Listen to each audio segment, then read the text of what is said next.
আর একটা দোয়া শিখাই দেই, ইনশাআল্লাহ এই দোয়া করলে রিজিক তো বাড়বেই ইনশাআল্লাহ, আপনার যত ঋণ আছে ইনশাআল্লাহ আল্লাহ পাক শোধ করে দিবে। বিশ্বাস করলেন না? এই দোয়া শিখাই দিচ্ছি, এজন্য আমাকে হাদিয়া দেওয়া দরকার, স্পেশালি আমাকে এখন হাদিয়া দেওয়া দরকার।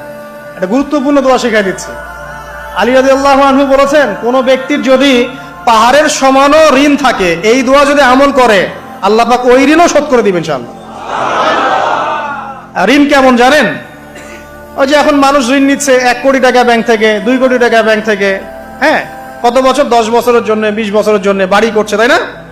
তার ধারণা এমন যে সে মারা গেলে তার ঋণটা কেউ না কেউ শোধ করে দিবেই দিবে, তাই তো? আর আল্লাহর রাসূল কি বলছেন দেখেন, একজন মারা গেছেন, নবী সাল্লাল্লাহু আলাইহি ওয়াসাল্লামের সময় একজন মারা গেছেন। তো নবী করিম সাল্লাল্লাহু আলাইহি ওয়াসাল্লাম বলছেন, এই ব্যক্তির কি কোনো ঋণ আছে?